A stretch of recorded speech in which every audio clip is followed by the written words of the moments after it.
దినవృత్తాంతములు 2వ గ్రంథము 4వ అధ్యాయము.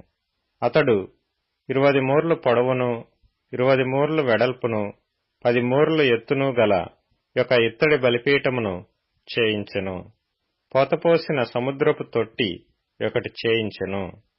అది ఈ అంచుకు ఆ అంచుకు 10 మూరల ఎడము గలది. దాని ఎత్తు 5 మూరలు, దాని కైవారము 30 మూరలు. దాని క్రింది తట్టున ఎద్దులు రూపింపబడియుండెను. అవి ఒక్కొక్క మూరకు 10 ఉండెను. అవి ఆ సముద్రపు తొట్టిని ఆవరించెను. ఎద్దులు 2 వరుసలు తీరియుండెను. అవి తొట్టితో కూడనే పోతపోయబడెను. అది 12 ఎద్దుల మీద నిలవబడెను. 3 ఎద్దులు ఉత్తరపు తట్టు, 3 పడమటి తట్టు, 3 దక్షిణపు తట్టు, 3 తూర్పు తట్టు చూచుచుండెను. సముద్రపు తొట్టి వాటిపై నుంచబడెను. వాటి వెనుకటి పార్శ్వములన్నీయు లోపలికి తిరిగియుండెను. అది బెత్తెడు దళముగలది. దాని అంచు గిన్నెయంచు వంటిదై తామర పుష్పములు తేల్చబడియుండెను. అది 30 పుట్ల నీళ్లు పట్టును. మరియు దహన బలులుగా అర్పించు వాటిని కడుగటకై కుడి తట్టుకు 5ను, ఎడమ తట్టుకు 5ను, 10 స్నానపు గంగాళములను చేయించెను. సముద్రము వంటి తొట్టియందు యాజకులు మాత్రము స్నానము చేయుదురు.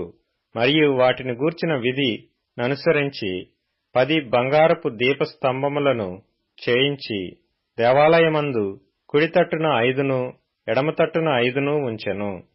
10 బల్లలను చేయించి దేవాలయమందు కుడి తట్టున 5ను, ఎడమ తట్టున 5ను ఉంచెను.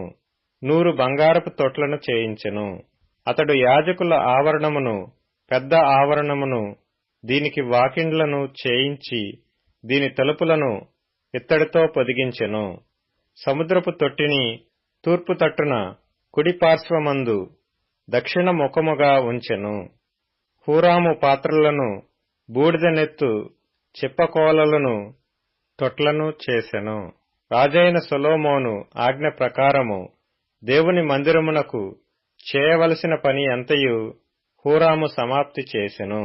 దాని వివరమేమనగా 2 స్తంభములు, వాటి పళ్ళెములు, వాటి పైభాగమునకు చేసిన పీటలు, వీటి పళ్ళెములు, ఆ స్తంభముల శీర్షముల 2 పళ్ళెములను కప్పుటకైన 2 అల్లికలు, ఆ స్తంభముల శీర్షముల 2 పళ్ళెములను కప్పునట్టి అల్లిక, ఆ అల్లికకు 2 వరుసలుగా చేయబడిన 400 దానిమ్మ పళ్ళు, మట్లు మీద నుండు తొట్లు, సముద్రపు తొట్టి, దాని క్రింద నుండు 12 ఎద్దులు, పాత్రలు, బూడిదనెత్తు చిప్పకోలలు, ముండ్ల కొంకులు మొదలైన ఉపకరణములు.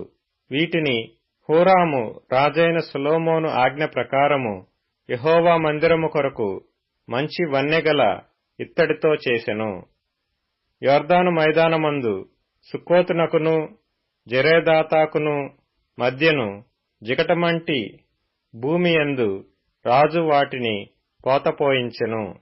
ఎత్తు చూడలేనంత ఇత్తడి తన యొద్ద నుండగా సొలొమోను ఈ ఉపకరణములన్నిటినీ బహు విస్తారముగా చేయించెను.